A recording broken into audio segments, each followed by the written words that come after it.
하나님의 말씀은 출애굽기 9장 1절에서 12절의 말씀입니다.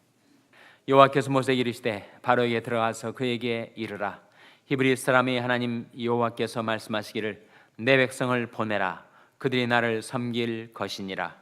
내가 만일 그를 보내기를 거절하고 억지로 잡아두면 여호와의 손이 들에 있는 내 생축 곧 말과 나귀와 약대와 우양에게 더하리니 심한 악질이 있을 것이며 여호와가 이스라엘의 생축과 애굽의 생축을 구별하리니 이스라엘 자손에 속한 것은 하나도 죽지 아니하리라 하셨다라 하시고, 여호와께서 기한을 정하여 가라사대 여호와가 내일 이 땅에서 이 일을 행하리라 하시더니 이튿날에 여호와께서 이 일을 행하시니 애굽의 모든 생축은 죽었으나 이스라엘 자손의 생축은 하나도 죽지 아니한지라. 바로가 보내어 본즉 이스라엘의 생축은 하나도 죽지 아니하였더라. 그러나 바로의 마음이 완강하여 백성을 보내지 아니하니라.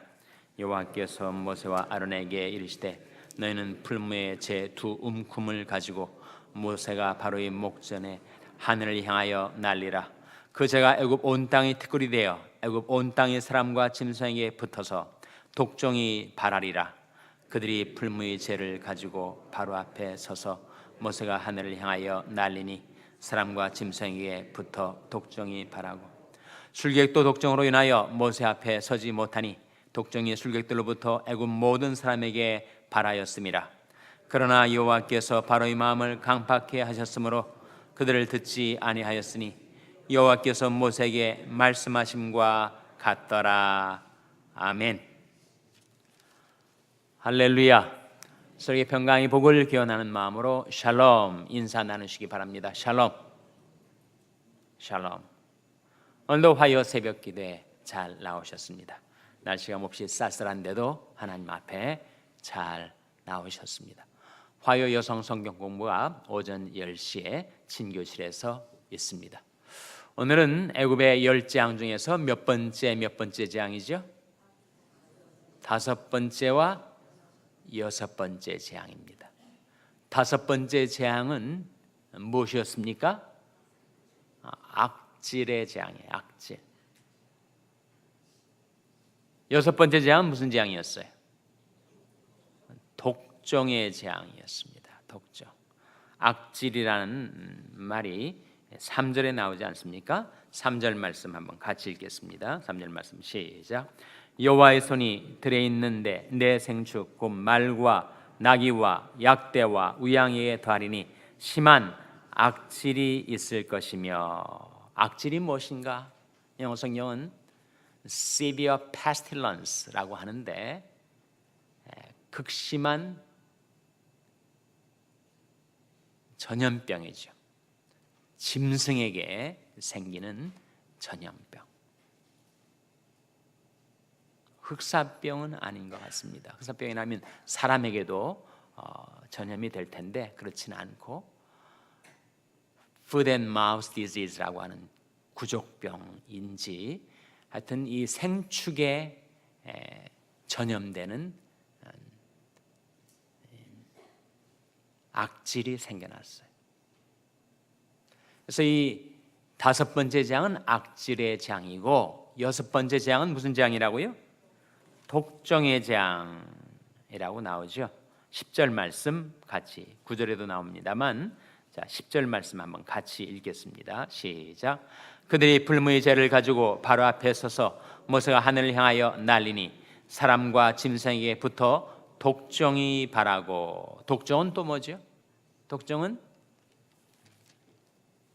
여러분 종기가 아주 독한 종기가 나면 얼마나 아픈지 모릅니다.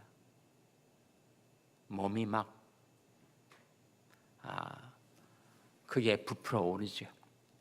그리고 그 뿌리가 깊은 독종은 얼마나 큰 고통을 가져다 주는지. 그래서 이 악질과 독종의 재앙이 5번째, 6번째 재앙이에요. 10가지 재앙을 어떻게 기억하라고요? 첫 글자를 따서 피기의 이파 악독 우매 암장. 악독이 악질과 독종을 말한단 말이죠. 그래서 이 다섯 번째, 여섯 번째 재앙이 지금 나타나는데 메시지는 동일합니다. 메시지는 뭐예요? 내 백성을 보내라. 1절 말씀에 나옵니다.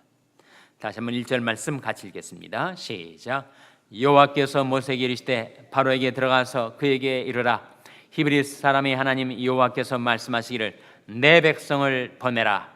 그들이 나를 섬길 것이니라. 메시지는 동일해요. 내 백성을 보내라. 계속 달라지는 것은 나타나는 재앙, 그 재앙의 강도, 그 능력은 달라지지만 메시지는 동일합니다. 그래서 우리가 발견하게 되는 것이 전도 역시 우리가 전도하는 전도의 메시지는 동일하지요. 주 예수를 믿으라. 그리하면 너와 내 집이 구원을 얻으리라. 영접하는 자, 곧 그림을 믿는 자들에게는 하나님의 자녀가 되는 권세를 주셨으니 메시지는 동일해요. 예수 믿으면 하나님의 은혜로 죄 용서받고 구원받게 되고 영생을 얻는다. 메시지는 동일해요. 근데 그 배후에서 역사하시는 하나님의 능력과 강한 손은 계속 달라지는 거예요. 사람들이 처음에는 딱 잡아떼고 내가 무슨 죄인이냐고, 내가 왜 꼭 예수를 믿어야 하느냐고, 하나님이 어디 계시냐고 그렇게 반응하고 반발하던 사람들이 계속해서 동일한 메시지, 배후의 역사하는 달라지는 하나님의 능력 앞에 그 마음이 깨지고 무너지고 그리고 겸손히 예수를 믿게 되기까지는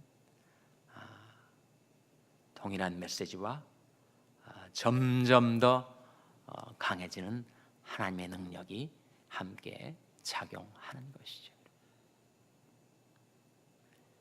그래서 바로의 마음처럼 사람들이 마음도 처음부터 예수를 금방 믿게 되지는 않습니다. 시간이 필요하죠.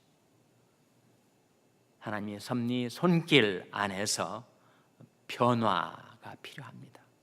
그래서 점점 교만했던 마음들이 무너져 내리고 내가 왜 죄인이냐고, 다 세상 사람들 그렇게 사랑하는 것 아니냐고, 왜 유독 나한테 죄인이라고 하느냐고 반발을 하던 사람들이 이제 계속해서 마치 바로의 마음이 무너지고 내려앉듯이 우리 마음이 겸손하게 겸허하게 바뀔 때 그때 그 메시지가 마음속에 들어오게 되는 것입니다.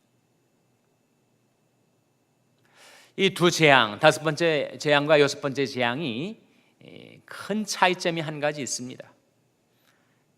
악질과 독종의 재앙이 큰 차이점 뭘까요? 악질의 재앙은 생축에게만 전염이 됐었지만 독종의 재앙은 누구에게도 왔어요? 사람에게도 왔습니다. 사람. 오늘 본 말씀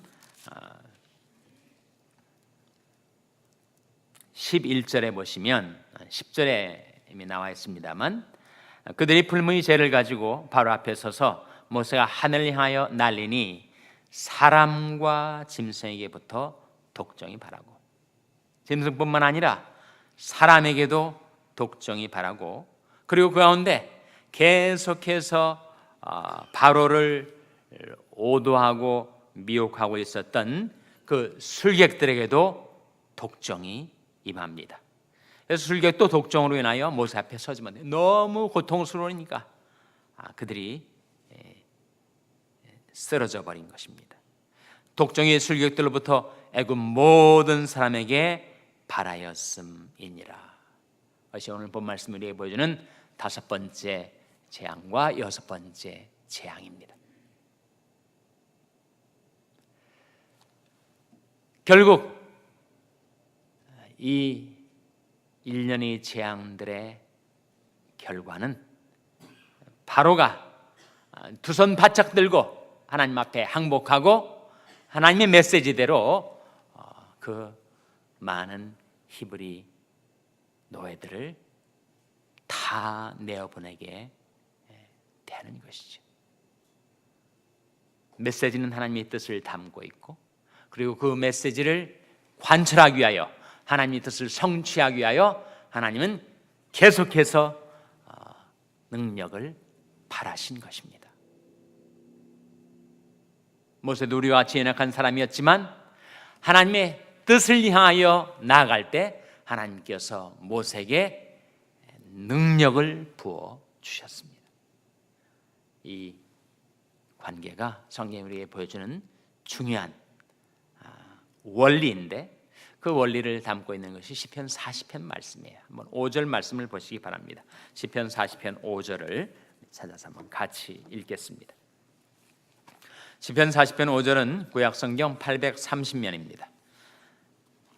구약성경 830면 시편 40편 5절 말씀 우리 찾아서 한번 같이 읽겠습니다. 시편 40편 5절 말씀 같이 읽겠습니다. 시작. 여호와 나의 하나님이여, 주의 행하신 기적이 많고 우리를 향하신 주의 생각도 많도소이다.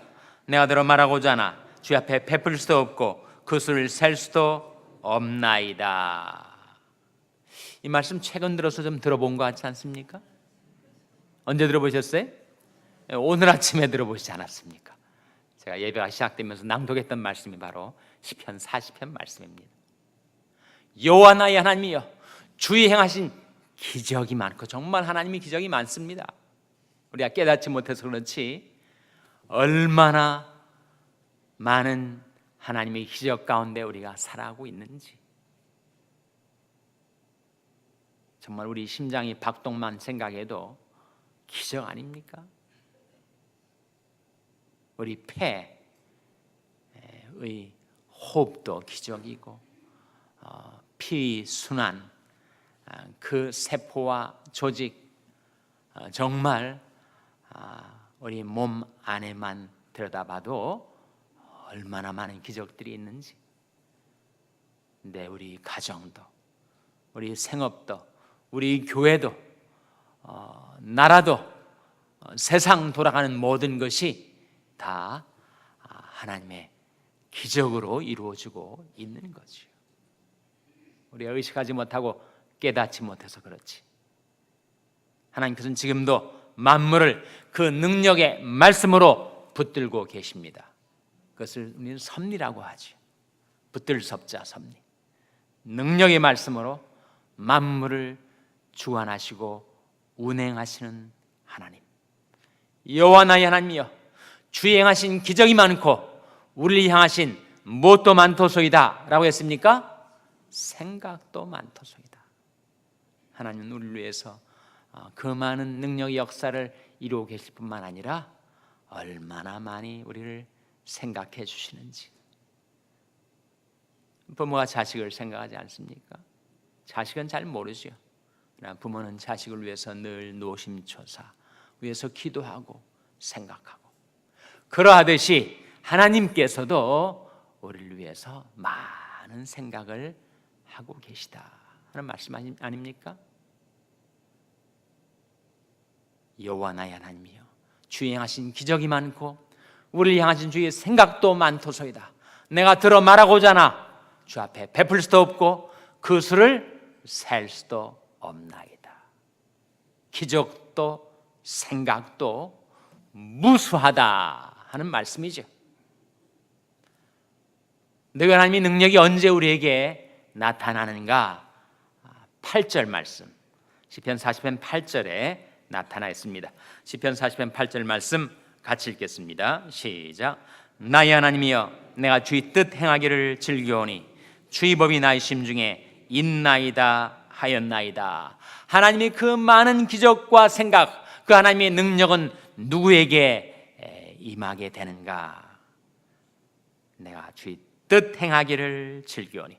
모세와 아론이 우리와 같은 연약한 성정을 가진 인간들이었지만 그들에게 자연계를 움직이는 막강한 능력이 부어진 것은 그들이 하나님의 뜻을 받들어 행하며 나아갔기 때문에. 하나님의 뜻은 무엇이었습니까? 하나님의 백성들이 구원 아니었어요? 내 백성을 보내라, 일관된 메시지를 전하며 그 뜻을 받들어 행하며 나갔던 모세에게 하나님께서 그 능력을 부어주셨다는 것처럼, 우리를 향하신 하나님이 그 많으신 기적과 생각, 그 놀라운 능력이 우리에게 언제 임하는가? 우리가 하나님이 뜻을 받들어 살아갈 때. 하나님 뜻은 어떻게 깨닫게 되는가? 하나님 뜻은 어떻게 깨닫게 된다고요? 주의 법을 내 심중에 둘 때. 주의 법이 뭡니까? 주의 법이 바로 하나님의 말씀 아니에요? 하나님의 말씀에는 하나님의 뜻이 담겨져 있습니다. 우리 인생은 하나님의 뜻을 잘 깨닫지 못하죠. 그러나 우리가 말씀을 깨달을 때 이것이 하나님의 뜻이구나 라고 우리는 깨닫게 되는 것입니다. 그래서 하나님의 법, 하나님의 말씀을 내 심중에 두고 그 말씀이 빛을 따라, 그 말씀이 뜻을 따라 살아갈 때 하나님께서 그를 위하여 예비하신 놀라운 기적들, 그 많으신 사랑의 배려와 생각들 그에게 부어주시고 그를 형통케 주십니다. 내벼서 나가는 말도 헛되이 내게로 돌아오지 아니하고 나의 뜻을 이루며 나의 명하에 보낸 데 형통하리라 했던 것처럼, 우리 역시 연약한 인생에 불과하지만 모세처럼 하나님의 뜻을 받들어 사명 감당하고 사역 감당하고, 무엇보다도 하나님의 말씀을 내 심중에 두고 그 말씀의 빛을 따라, 그 말씀의 뜻을 따라 하나님의 뜻을 행하며 살아갈 때 하나님께서 우리를 향하여 가지고 계신 그 많은 기적과 생각으로 여러분의 삶을 형통케 해주시기를 주님의 이름으로 축원합니다. 기도하시겠습니다. 오늘 말씀 기억하며 하나님, 저희들도 하나님의 뜻을 행하며 살겠사오니 저희들에게 능력을 베풀어 주시옵소서. 기도하시기 바랍니다. 우리 자녀들 위해서 기도할 때 하나님, 저희 자녀들이 하나님의 능력을 힘입어 뜻을 행하며 살아가는 자녀들 되게 해달라고 기도하시기 바랍니다. 평생 연약한 지체들을 위해서 기도할 때 하나님께서 생명의 성령의 능력으로 소생케 하여 주시옵소서 위하여 기도해 주시기 바랍니다. 우리 샬롬교회를 위해서 기도할 때 하나님, 저희 샬롬교회가 하나님의 말씀, 하나님의 법을 저희들이 심중에 두고 그 뜻을 따라 행할 때 하나님 놀라운 능력, 놀라운 기적을 베풀어 주시옵소서 기도해 주시기 바랍니다. 여러분의 생업을 위해서 기도하시고 IT 김몰림 선교사님을 위해서 기도해 주시기 바랍니다. 교육관 건립을 위해서 기도해 주시기 바랍니다. 하나님의 성령으로 저희들을 충만케 하여 주시옵소서. 이런 제목들 놓고 우리 합심해서 기도하겠습니다.